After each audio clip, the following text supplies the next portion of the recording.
Assalamualaikum warahmatullahi wabarakatuh. 90,4 MHz Radio Suara Pacitan. Selamat pagi Mitra Setia. Gimana kabar pagi hari ini? Enji selalu berharap semuanya dalam keadaan sehat, baik, kemudian juga semangat ya. Hari ini hari Senin 14 Februari 2022 dan seperti biasa kita ngobrol-ngobrol seputar keuangan lagi nih, lagi-lagi soal anggaran ya. Oke, sebelumnya Enji mau menyapa Mitra Setia pagi hari ini yang ingin menyaksikan live streaming kita bisa melalui Facebook dan juga YouTube ya di @suarapacitan, juga bisa mengirimkan pertanyaan-pertanyaan seputar tema kita pagi hari ini yang akan dibahas melalui WhatsApp Radio Suara Pacitan di 081 335 335 444 atau juga bisa gabung via telepon 883427 ya. Kita akan sapa dulu narasumber kita. Pagi hari ini ada Kepala KPPN Kabupaten Pacitan, Bu Ana Saryasi. Selamat pagi, Bu Ana. Selamat pagi, Mbak Anji. Kabar baik, kabar sehat, Bu Ana? Alhamdulillah baik dan sehat. Ya, sebenarnya kita mau ketemu minggu lalu ya, Bu Ana ya. Tapi karena satu dan lain hal, kita tunda dan akhirnya pagi hari ini kita bisa ngobrol lagi. Bu Ana, lagi-lagi kita ngobrolin soal anggaran, soal dana nih. Kayaknya panas nih kupingnya sih dana ini. Diomongin lagi-lagi diomongin ya. Dan untuk Mitra Setia, pagi hari ini kita akan membahas soal pengelolaan dan penyaluran dana desa. Dana desa ya. Anggaran dan dana lagi. Kalau kita flashback Bu Ana 2017 sampai dengan 2021 bagaimana nih untuk penyaluran dana desa tahun-tahun lalu? Penyaluran dana desa itu memang awalnya dari 2017 ya. Kalau kita bicara angka secara nasional, angka ini sebenarnya terus-menerus meningkat ya.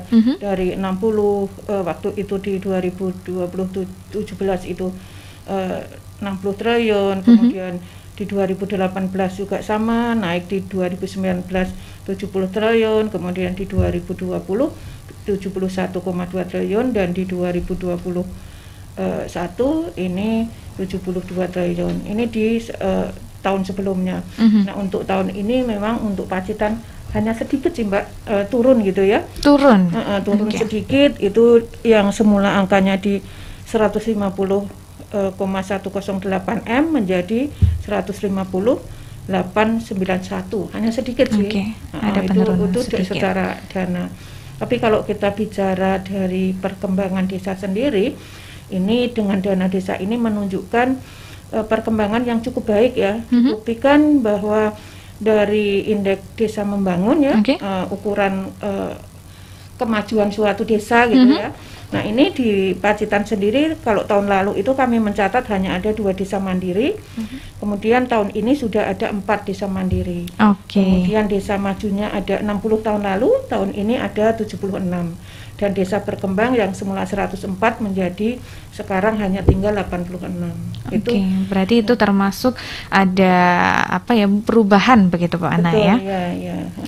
Karena lagi-lagi kalau ngomongin soal dana desa sebenarnya tujuannya apa sih? Kemudian mana nih ada perkembangan seperti apa? Ternyata di Kabupaten Pacitan sendiri sudah ada perkembangan di desa mandiri ya Bu Ana ya, sudah mengalami kenaikan. Lalu gimana ini Bu Ana untuk kebijakan pemerintah terkait dengan penyaluran dana desa tahun anggaran 2022? Ya, jadi untuk tahun 2022 memang ada sedikit yang spesifik ya. Yang pertama itu yang khususnya ini Mbak Enji, ini BLT desa itu bersifat wajib. Jadi desa itu sekarang diwajibkan untuk mengalokasikan BLT minimal 40%. Nah, ini kemarin mungkin yang sempat agak rame gitu ya. Agak rame karena berarti ini wajib Bu Ana ya? Ya, wajib. Wajib minimal 40%. Jadi dana desa yang non BLT ya maksimal 60 atau boleh bisa turun ya. Karena kalau yang tadi itu kan minimal 40, jadi kalau dirasa perlu BLT lagi ditambah boleh. Gitu. Nah, sedangkan untuk non BLT maksimal 60% itu. Kemudian kalau untuk penyaluran BLT sendiri itu hampir sama dengan tahun lalu ya, bahwa KPM-nya harus diinput dulu berdasarkan Perkades atau keputusan kepala desa. Jadi siapa-siapa yang mendapat BLT itu nanti akan ditetapkan di dalam satu keputusan kepala desa. Kemudian yang ketiga, penyaluran dana desa itu tidak mempersyaratkan perkada mengenai rincian dana desa. Kalau tahun-tahun lalu itu untuk penyaluran tahap 1 itu ada persyaratan kabupaten kota itu membuat perkada. Nah, tahun ini enggak gitu ya. Kemudian keempat, persyaratan APB desa yang semula menjadi syarat penyaluran desa tahap kedua di tahun lalu, ini saat ini menjadi penyaluran tahap pertama. Jadi itu ada perubahan di tahap pertahapnya.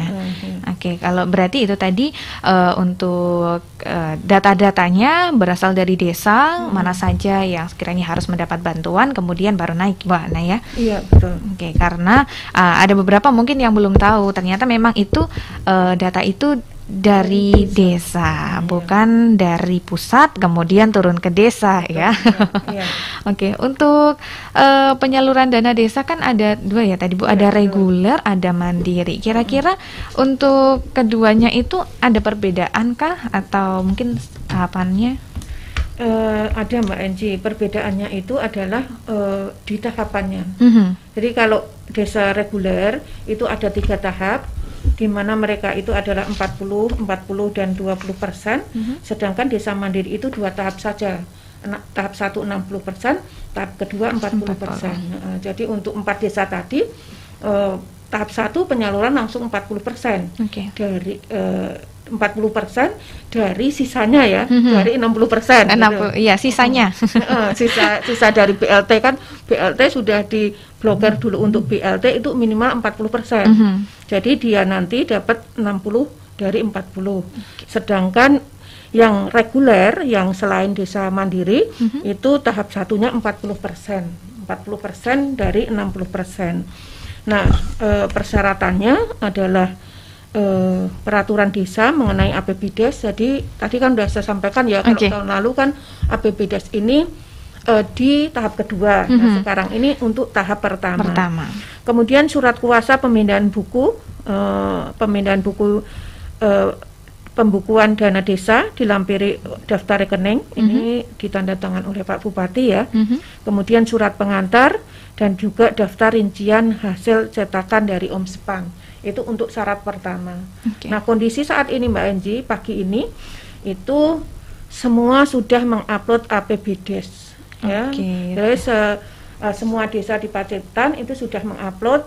Nah, ini kita tinggal menunggu surat kuasa dari Bapak Bupati ya ke Kepala KPPN untuk melakukan pemindah bukuan dana desa ini, karena kan dari RKBUN, rekening umum bendahara negara itu dimasukkan ke rekening kas daerah, kemudian dari rekening RKUD kas umum daerah ini langsung dipindahkan ke rekening kas desa. Itu jadi perlu ada surat kuasa dan pengantar serta daftar rincian ini. Jadi ya di sini mudah-mudahan dalam waktu segera ya bisa segera dicairkan untuk 166 desa. Memang untuk saat ini agak berbeda dibanding tahun lalu gitu ya. Jadi mungkin pejabat di pemerintah Pacitan saat ini mengambil kebijakan penyaluran sekaligus gitu ya. Sekaligus 166 desa sekaligus. Berarti bisa, itu tidak kalau tahun lalu bertahap atau seperti apa? Bertahap. Memang bisa dikatakan kalau mau ada nyari positifnya ya ada. Kalau pemerintah Kabupaten Pacitan dalam hal ini DPMD itu bisa mempush segera supaya bisa segera kumpul semuanya 160, ya. Nah, itu prestasi akan sangat cepat. Tapi karena namanya juga desa itu kadang-kadang tidak sama gerakannya. Nah, ini kalau terus dipaksakan untuk 166 desa berbarengan, ini juga akan memperlambat. Jadi ada yang sudah selesai, sudah mengajukan tapi belum disalurkan. Kendalanya Bu Ana selain itu apa aja? Kira-kira kalau misalkan 166 desa itu dilakukan secara berbarengan. Ya, kendalanya yang sudah siap atau sudah selesai, seharusnya udah nyalurkan tahap kedua, dia akan terhenti di karena nunggu menunggu juga ya. Oke, ini maunya bareng-bareng gitu ya. Kayak saat ini ya Mbak Enji, saya di Omspan ini untuk upload pertama dilakukan oleh DPMD ini adalah tanggal 3. Tanggal 3. Kemudian tanggal 3 Februari. Nah, terakhir itu adalah hari Sabtu ya mendekati jam 9 lah, jam 20 lewat sekian gitu ya. Nah, sebenarnya ketika tanggal 3 di bulan Februari itu saya hitung ada 14 desa, itu sebenarnya sudah bisa diajukan misalnya di tanggal 4 atau tanggal 3 pun sudah bisa diajukan. Seandainya sudah bisa diajukan, maka itu sudah salur. Nah, mekanisme itulah yang tahun lalu dipakai, sehingga tahun lalu di tanggal 29 Januari itu kita sudah berhasil menyalurkan tahap pertama di seksi 1 gitu ya. Tahap 1 di SIP 1 gitu ya. Nah, kalau sekarang ya nunggu ya, karena sekarang juga sudah tanggal berapa ini? Ini sudah tanggal 14, Bu Ana. Tanggal 14 karena penyalurannya cukup besar, makanya kami pun harus memintakan rencana penarikan anggaran. Jadi kami nanti masih nunggu posisi tanggal 14 ini, kami akan nunggu kapan pengajuannya gitu ya. Yang tadi ada surat kuasa pemindah bukuan, kemudian ada surat pengantar yang ditandatangan oleh Bapak Bupati. Yang pengantar bisa Pak Bupati atau bisa BPKAD, tapi kalau kuasa wajib Bapak Bupati ya. Nah, itu termasuk pernyataan dari Pak BPKAD ya. Ini ya kalau cepat, misalnya hari ini diajukan gitu ya, maka paling cepat penyaluran adalah hari 1, 2, 3, 4 Senin. Nah, hari Senin harus itu hari ini dimajukan gitu ya.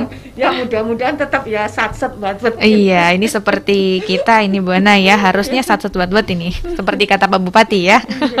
Berarti ini kalau memang ada ini bisa dilakukan secara berbarengan, berarti ini juga rekor juga dong Bu Ana. 166 kalau desa. Cepat. Iya. Ya, kalau nggak cepat ya nggak rekor. Iya. Karena sekarang ini posisinya udah banyak ya. Bahkan seperti kemarin itu di KPPN Madiun itu, Kabupaten Madiun itu sudah di Januari bahkan seluruh desanya. Kemudian di Blitar atau di mana itu juga sudah banyak gitu ya. Jadi kalau bahkan di 2 tahun lalu itu kita posisi nomor 2 se-Jawa Timur gitu ya. Itu kalau sekarang sudah kelewat lah. Oke, ya. Oke, nggak apa-apa Bu Ana. Nanti siapa tahu ini yang program ini bisa cepat selesai satu buat ya. Mudah-mudahan sampai tahap ketiga cepat gitu ya Mbak Enji. Itu dari tahap 1, 2 dan 3 itu peredarannya seperti apa Bu Ana? Ya, kalau tahap 1 itu kan tadi ya 40% itu ya. Ini bisa paling cepat Januari, paling lambat Juni. Memang sih bisa paling lambat Juni, tapi ya jangan dihitung Juninya. Ya. Yang penting cepat diselesaikan, nggak sampai Juni. Kita ambilnya harusnya patokannya yang Januari gitu kan.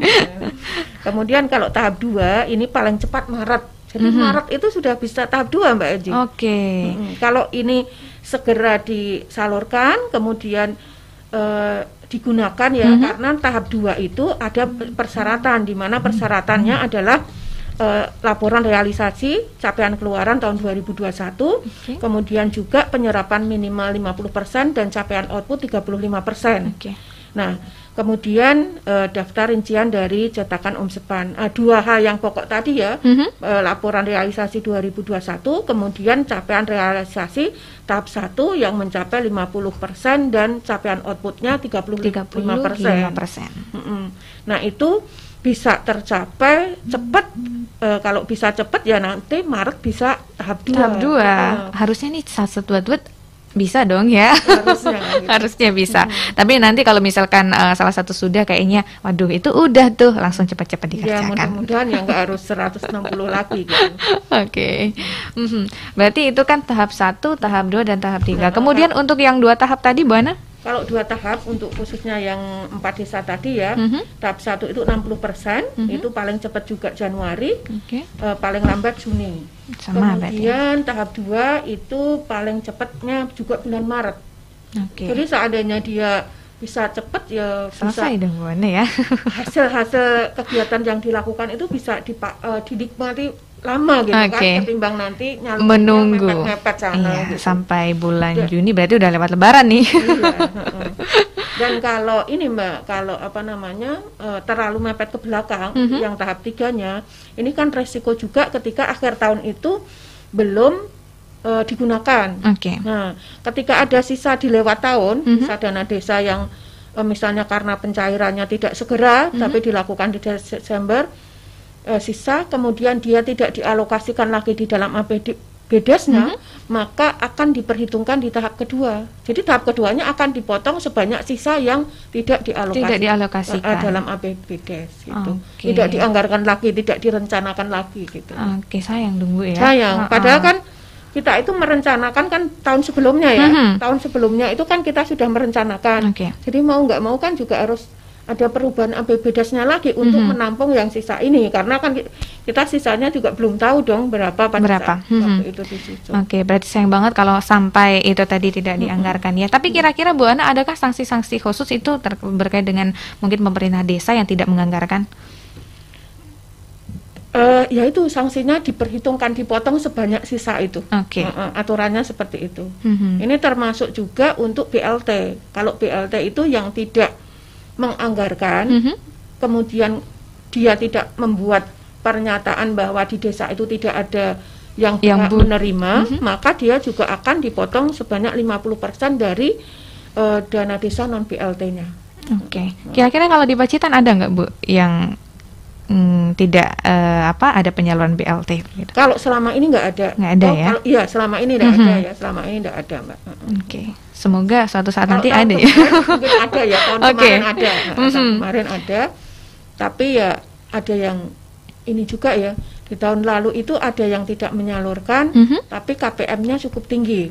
Sedangkan kemarin semua menyalurkan, tapi KPM-nya turun lebih dari 1.000, Mbak. Lebih dari 1.000? Iya. Gimana tuh Bu Ana? Jadi jumlah KPM penerima itu tahun lalu itu tahun 2021 ya. 21? Itu turun dibandingkan dengan 2020 itu turun lebih dari 1.000. 1.000 KPM. 1.000 KPM turun. Kalau untuk tahun ini kira-kira seperti apa ya Bu Ana ya?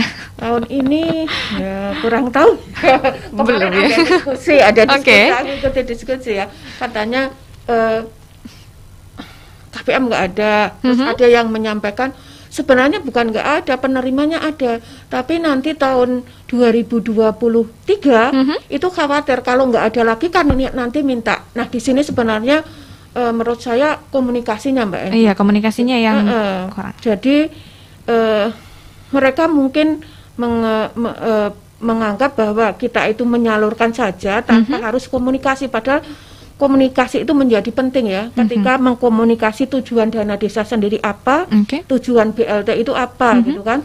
Sehingga nanti ketika ada si A sekarang ini dapat ya karena minimal 40% kan. Dan mereka berdampak COVID, maka didapat. Nah, kalau tahun depan anggarannya nggak ada, dengan komunikasi yang baik itu bahwa memang diperuntukkan untuk syaratnya semacam ini, harusnya dia bisa terima. Gitu. Tapi ya mungkin orang ini ya Bu. Oke, barangkali nanti Mitrasya bisa ikut nimbrung nih, barangkali ini yang menyaksikan dari pihak desa barangkali ya. Nanti bisa bertanya atau juga kita bisa berdiskusi melalui WhatsApp Radio Suara Pacitan 081 335 335 444 dan kita akan ngobrol lagi Bu Ana. Kita akan jeda sejenak setelah jeda berikut ini.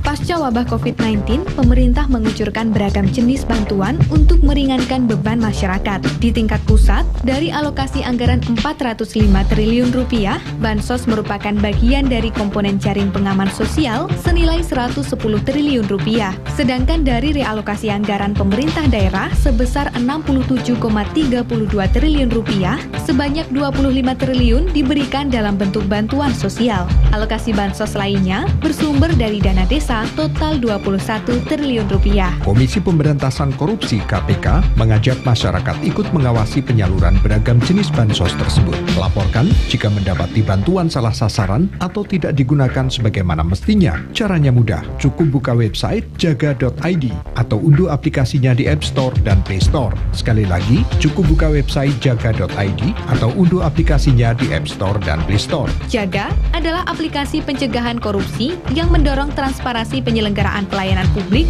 dan pengelolaan aset negara. Jaga melibatkan masyarakat guna memantau, mengusulkan perbaikan, dan melaporkan penyimpangan. Jaga mendorong dan melibatkan pemerintah untuk merespon umpan balik dari masyarakat. Pesan ini disampaikan Dinas Komunikasi dan Informatika Kabupaten Pacitan bersama Radio Suara Pacitan. Jadwal kegiatan Hari Jadi Kabupaten Pacitan ke-277 tahun 2022. 24 Januari hingga 20 Februari, Lomba Pos Kampling Tangguh Polres Pacitan. Jumat 4 Februari 2022, jam 3 sore, Kerja Bakti Bersih Pantai di Pancerdor. 6 Februari jam 8 pagi, Lomba Poster di SNPN 1 Pacitan. 11 sampai 13 Februari 2022, jam 8, Aki Ribon 2 Tumandang bebarengan di Hotel Serikandi. Minggu 13 Februari jam 6 pagi, Sepeda Ontel. Start dan finish halaman Pendopo Kabupaten Pacitan.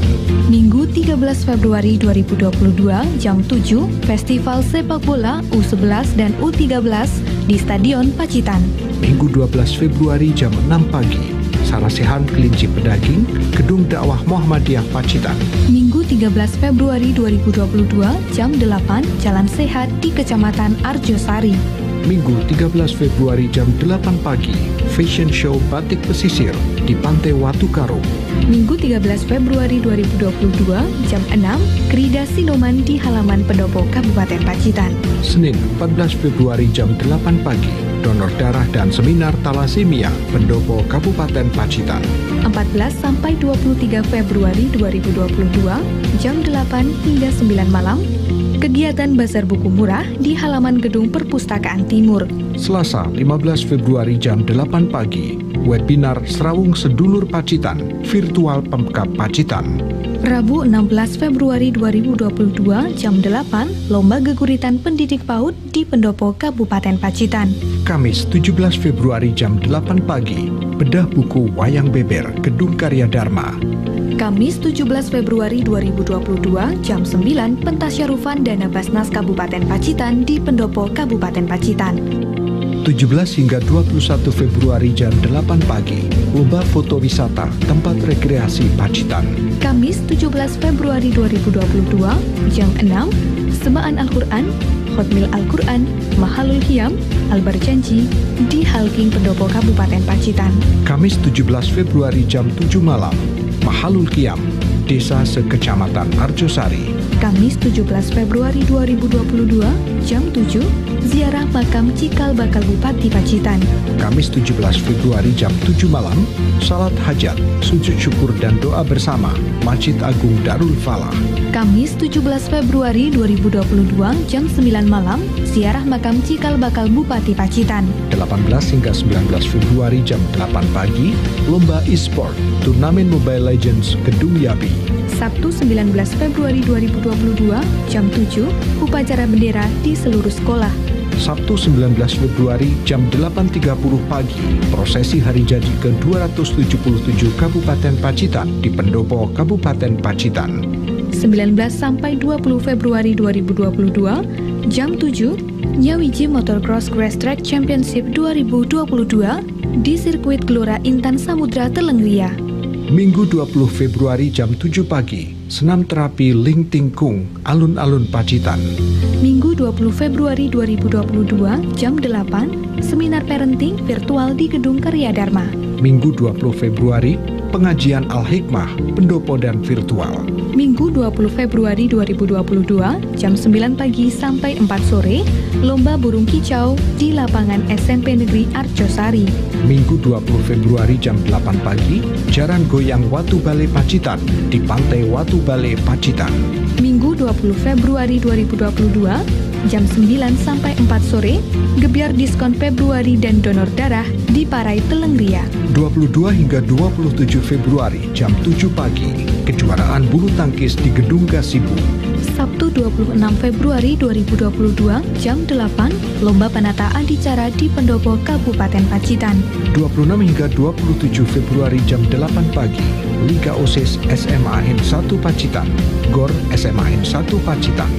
Sabtu 26 Februari 2022 jam 6, senam SKJ dan sepeda santai di Pantai Pancerdor. Sabtu 26 Februari jam 2 siang, turnamen sepak bola U16 Stadion Pacitan. Minggu 27 Februari 2022 jam 6, berbagi baik Watu Mejo 2022 di Watu Mejo Mangrove Park Pacitan. 3 hingga 6 Maret 2022 jam 7 pagi, turnamen futsal antar desa kecamatan se-Kabupaten Pacitan di GOR Pacitan.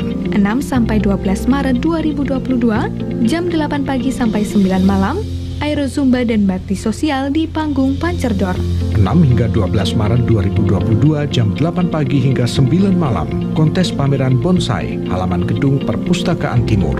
Minggu 13 Maret 2022 jam 8 sampai 9 malam, One Day Sport Tourism, Long Distance Conference MTB, Fun Run, Fun Aerobik, pentas budaya, Basar UMKM, dan charity. Dirgahayu 277 tahun Kabupaten Pacitan. Pacitan Tumandang.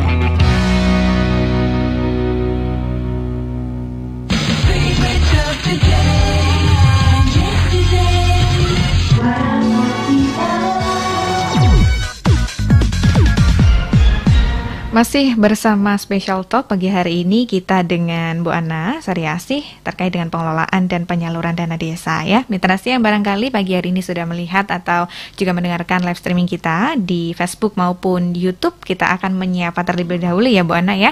Kita akan bergabung dengan gatekeeper kita, Dea Maharani. Dea. Baik Angie, kali ini sudah ada beberapa pertanyaan yang masuk melalui WhatsApp Suara Pacitan. Yang pertama dari Sunarto di Dedapan dengan pertanyaan, dengan perubahan regulasi dana desa itu saya rasa agak ribet. Akhirnya desa yang rajin dan disiplin dalam pertanggungjawabannya sama saja dengan yang tidak rajin. Belum lagi dampaknya terhadap keberlangsungan pembangunan fisik desa. Oke, satu WhatsApp dulu deh. Ini kayaknya perlu ditanggapi nih Bu Ana. Gimana nih yang tadinya rajin jadi sama aja nih? Mbak Anji. Jadi itu kan kalau kebijakan sendiri itu tidak harus menunggu semuanya desa bareng ya Mbak Anji ya. Jadi kita batasi bahwa kebijakan penyaluran dana desa tadi hanya waktunya yang ditentukan. Misalnya tadi kapan waktu bisa antara Januari sampai Juni, kemudian Maret sampai apa gitu ya. Dan juga persyaratannya. Persyaratannya tadi kalau tahap 1 tadi APBDes, kemudian surat kuasa dan pengantar, 3 itu kan. Nah, sedangkan ketika sekarang ini dilakukan bersamaan itu bukan dari peraturan Kementerian Keuangan ya. Ini kondisi sekarang yang dari DPMD-nya seperti itu. Nah, mudah-mudahan kalau memang ini ke depan itu kalau memang ada beda signifikan, tidak bisa bareng, ya saya sendiri menghimbau supaya dilakukan siapapun yang dia itu bisa memenuhi syarat tahap kedua yang tadi 50% penyaluran dan 35% output, maka dia segera diajukan penyalurannya. Kami di KPPN Pacitan berkomitmen walaupun itu satu desa pun kami akan layani sepanjang ada surat permintaan dari Pemda Kabupaten Pacitan. Itu seperti halnya yang lalu. Berarti enggak ini ya Bu Ana ya, yang disiplin tetap disiplin kok. Ya, mudah-mudahan seperti itu ya.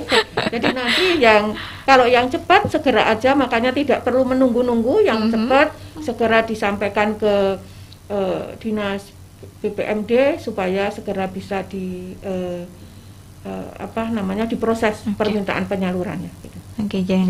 Tidak usah khawatir ya. Ini buat Pak Sunarto di Dadapan ya. Terima kasih atas WhatsApp-nya. Kemudian kita sapa juga Dea, penanya berikutnya. Penanya kedua dari Sulastri di Punung. Assalamualaikum Radio Suara Pacitan. Bu, apa ada pergantian penerima manfaat di tahun 2022 ini? Dari tahun lalu saya belum pernah mendapatkan bantuan dan bagaimana cara pengajuannya? Terima kasih. Dari Bu Sulastri di Punong. Ya, terima kasih Bu Sulastri. Jadi terkait apakah penerima KPM ini ada pergantian atau tidak, yang jelas KPM ini ditentukan dengan persyaratan-persyaratan tertentu ya. Persyaratannya ya kalau keluarga miskin sudah pasti, kemudian terdampak gitu ya. Kalau tahun lalu bahkan diperluas menjadi ketika di situ ada yang punya penyakit kronis, itu juga bisa masuk. Bisa masuk kategori. Ya. Okay. Nah, kemudian ada anak yang keluarga yang punya anak stunting gitu masuk gitu. Nah, apakah ada atau tidak itu diputuskan oleh timnya Pak Kades beserta timnya ketika dia melakukan verifikasi berdasarkan persyaratan yang persyaratan tersebut. Kalau memang harusnya dapat, ya seharusnya dapat, Mbak. Apalagi saat ini kan minimal 40 ya. Jadi cakupannya harusnya lebih luas, Mbak. Cakupannya lebih luas dari tahun lalu. Oke, jadi itu bagaimana Bu? Kalau ini misalkan tadi belum sebenarnya dia mengharapkan berhak dapat, tapi ternyata tidak tercatat. Apakah bisa mengajukan? Ya kalau misalnya dia terdampak gitu ya, terdampak kemudian memenuhi persyaratan-persyaratan itu, mungkin timnya belum lihat ya, mungkin dikomunikasikan. Sekali lagi komunikasi. Oke, benar, komunikasi ke ya.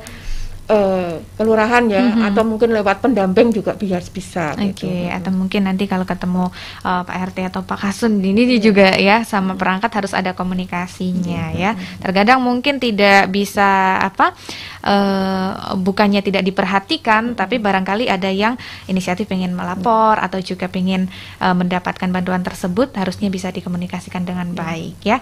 Oke, kita geser ke gatekeeper lagi deh ya. Masih adakah penanya yang masuk? Masih Anji dari Rosi asal Tegalombo. Selamat pagi, saya Rosi asal Tegalombo. Izin bertanya Bu, ada saudara saya yang sedang sakit kronis. Apakah bisa mengajukan untuk mendapatkan bantuan langsung tunai atau BLT dana desa? Oke, ini tadi sudah disinggung nih sama Bu Ana ya. Ya, jadi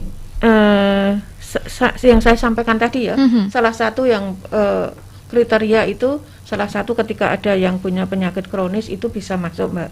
Dan tahun ini memang bisa ada perubahan, tapi karena cakupannya juga lebih luas, seharusnya itu meluaskan dari cakupan yang tahun sebelumnya. Oke, harusnya ini bisa sampai ke sana jaringannya ya Bu Ana ya.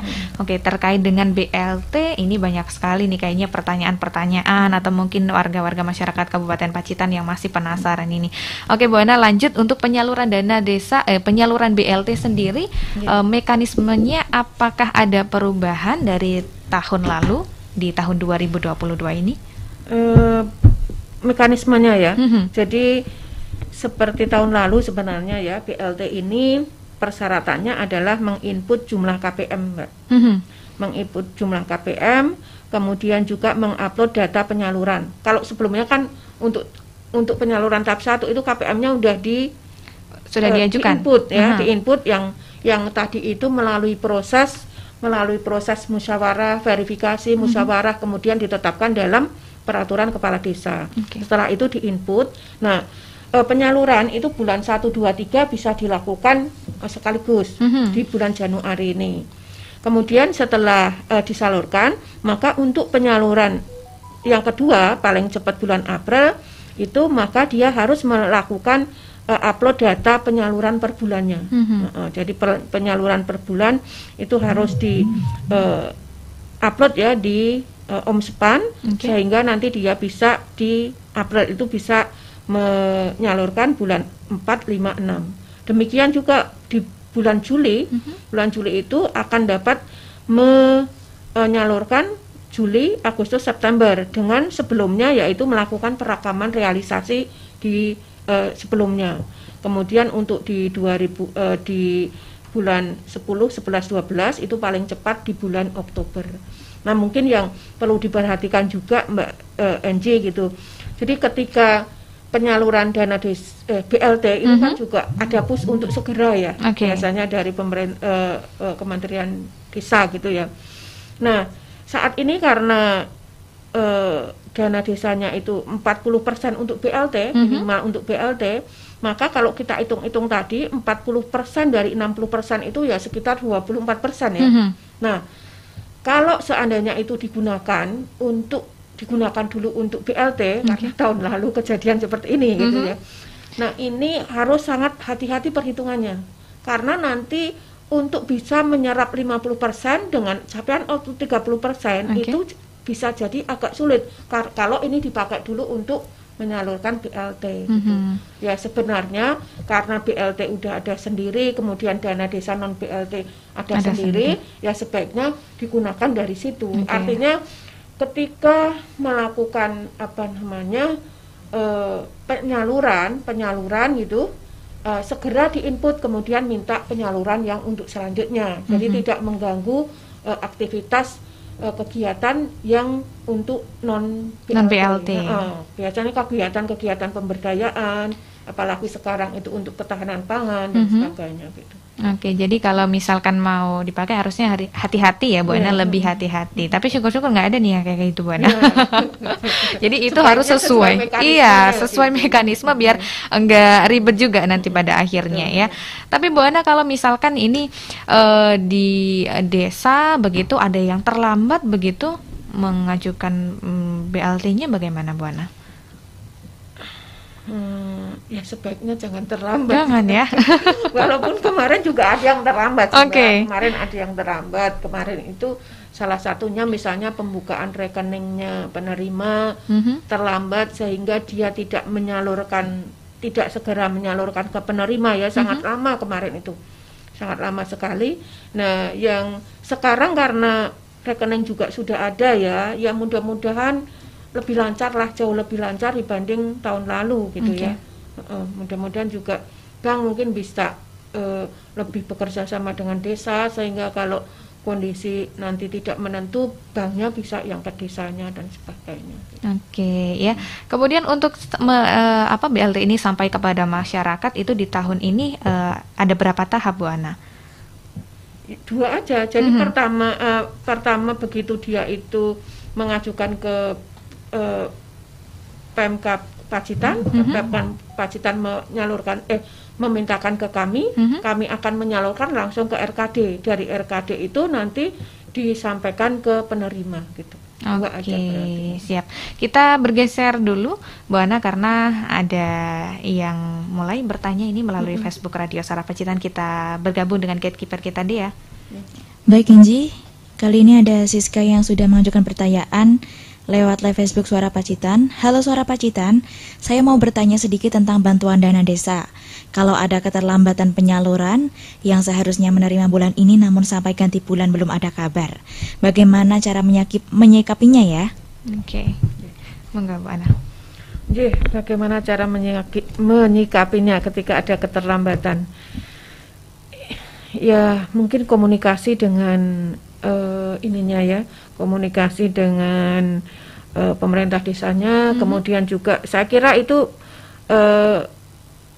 Pacitan pun punya sarana-sarana ya untuk berkomunikasi ya, misalnya mempertanyakan apakah sudah ada penyaluran atau belum gitu ya. Kalau KPPN sendiri selalu update ya di Facebooknya maupun di medsosnya KPPN, mana-mana yang sudah disalurkan. Bahkan kami sebenarnya punya WA group dengan desa.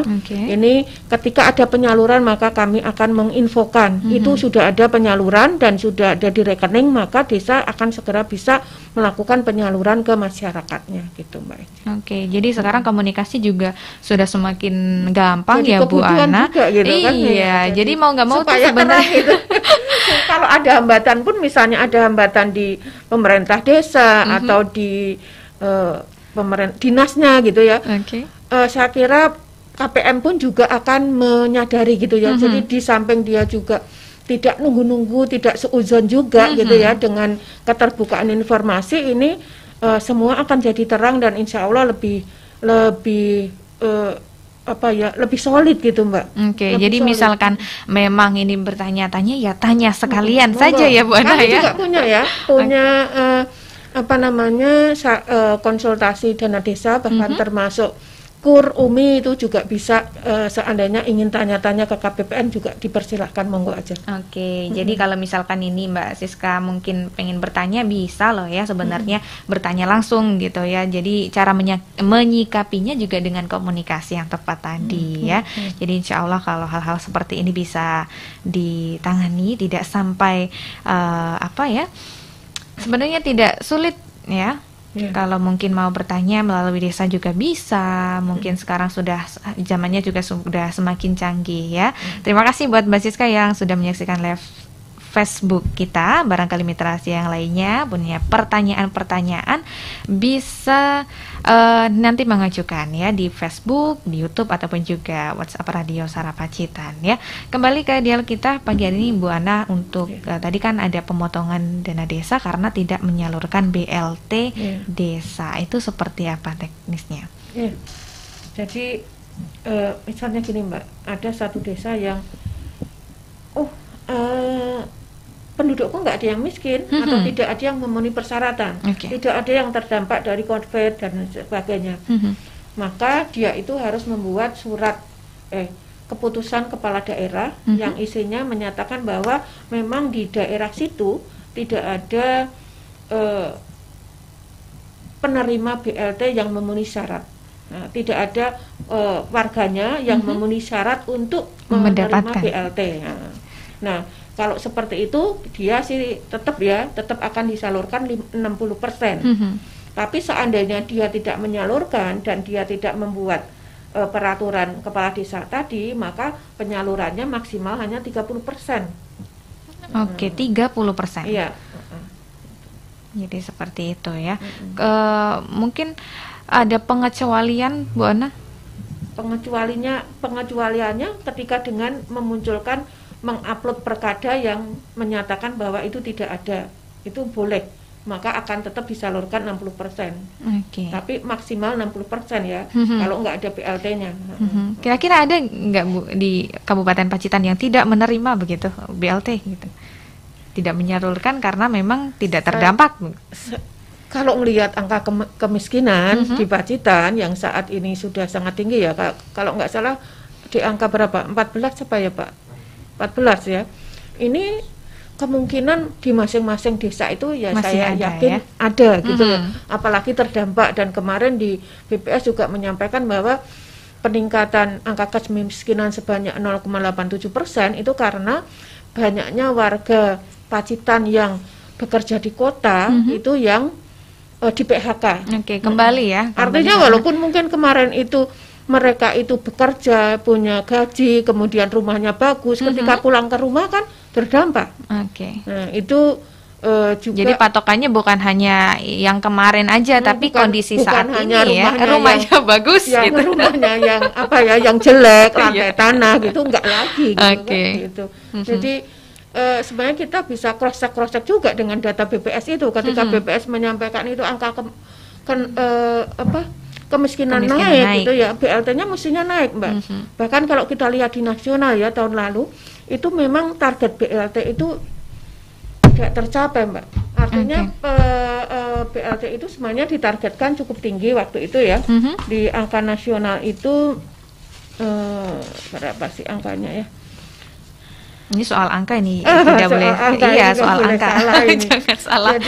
Jadi tidak tercapai sesuai target. Kalau di undang-undang, nah ini ya ada angkanya. Angkanya itu sebenarnya untuk BLT desa itu 20,24 triliun. Tapi per 31 kemarin memang datanya belum final. Mudah-mudahan finalnya naik Mbak Enji. Data yang kami terima di belum lama ini ya, mungkin seminggu 2 minggu yang lalu itu baru 70%. Artinya baru capaian baru 20,4 triliun dari pagu 28,8 triliun. Jadi sekitar 8 triliun yang belum. Nah, khawatirnya ini karena merasa tidak ada yang patut untuk diberikan BLT sehingga tidak diberikan ya. Makanya tahun ini wajib ya 40%.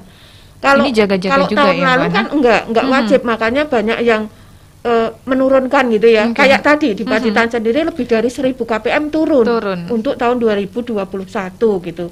Nah, kalau sekarang uang 40% itu sudah diblokir di situ untuk penyaluran BLT. Sebenarnya gini, kalau ternyata di desa lain itu lebih banyak orang yang memenuhi persyaratan, itu bisa dialihkan melalui bupati, bisa mengalihkan anggaran yang di desa A bisa dialihkan ke desa lain untuk memberikan BLT bagi mereka yang berhak menerima. Jadi itu sekarang ini lebih gampang Ibu karena dibuat wajib tadi, jadi tidak pokoknya semuanya wajib daripada nanti ternyata tidak menganggarkan untuk dana desa, tapi kan tidak tahu ya bahwa ternyata dibutuhkan juga. Jadi gini Mbak Anji, kalau kita berpikir secara luas, dana desa itu kan bagian dari APBN. Bagian dari APBN itu ada dana desa. Di APBN itu ada tujuan-tujuannya. Ya, yang saya sampaikan tadi bahwa tujuan untuk BLT tadi adalah 28,8 triliun. Kemudian KPM-nya itu adalah 5.623.426 KPM. Itu yang seharusnya menjadi target. Kalau itu tidak disinkronkan, makanya pembangunan itu kan ketika ini APBN turun ke Pemda, turun ke desa itu harus sinkron sehingga output yang dijanjikan oleh APBN ini akan tercapai. Nanti juga akan bermasalah ketika output yang dijanjikan kepada DPR RI dulu nggak tercapai gitu kan. Bisa jadi pertanyaan ini ada pertanggungjawabannya gitu. Benar juga ya.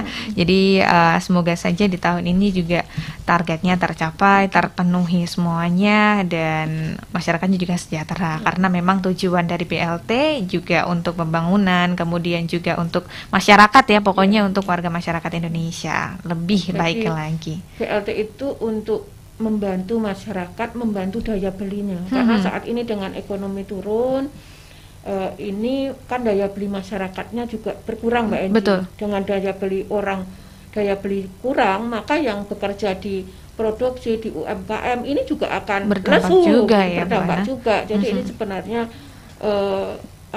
roda yang berputar yang saling mempengaruhi gitu. Makanya kalau misalkan ini habis gajian harusnya kita datangnya ke UMKM ya. Betul. Bantu UMKM bangkit begitu. Gak terasa sudah pukul 9:53 Bu Ana, ngobrol kita pagi hari ini terkait dengan anggaran. Lagi-lagi anggaran. Closing statement Bu Ana barangkali untuk mitra yang ada di rumah. Untuk penyaluran dana desa maupun BLT dana desa, kami sangat berharap untuk segera bisa dilakukan penyaluran dan juga bisa dilakukan tahapan-tahapannya ya, pertanggungjawabannya. Ketika waktunya harus input ya segera menginput sehingga proses penyaluran dana desa ini tidak akan terhambat dan dapat dirasakan oleh masyarakat. Karena kita selaku pengelola APBN maupun APBDes ini kita itu sesuai undang-undang juga Mbak, undang-undang itu bahwa kita itu adalah dalam rangka sebesar-besar kemakmuran masyarakat. Ketika orang itu berdampak, ketika orang itu miskin, nah marilah kita itu mencoba membantu mereka dengan BLT, dengan dana desa ini, sehingga ya masyarakat paling bawah bisa merasakan keberadaan pemerintah Indonesia yang di dalamnya adalah diantaranya kita semua termasuk aparat desa. Betul sekali ya. Jadi semoga tahun ini juga bisa lancar. Jadi masyarakat Indonesia juga bisa merasakan apa yang sudah diusahakan pemerintah untuk kita semuanya. Ya. Terima kasih Bu Ana sudah datang ke studio pagi hari ini membahas tentang dana desa begitu ya. Dan juga terima kasih untuk mitra yang sudah menyaksikan live streaming kita melalui Facebook dan juga YouTube Suara Pacitan. Barangkali masih ada beberapa pertanyaan atau keresahan hati masyarakat ya atau pelaku yang ini mungkin barangkali yang suka menganggarkan ya, mau bertanya-tanya monggo silakan, masih terbuka untuk Anda di WhatsApp Radio Suara Pacitan 081 335 355 444 ya. Sekali lagi terima kasih mitra setia, jangan lupa kita akan bertemu lagi insya Allah Allah 2 minggu sekali Bu Ana ya, di Radio Suara Pacitan. Tetap pantengin terus untuk mitra setia yang selalu stay tune. Terima kasih Enci ucapkan. Dari Jalan Veteran 15A Pacitan, saatnya Enci pamit undur diri. Wassalamualaikum warahmatullahi wabarakatuh. Waalaikumsalam.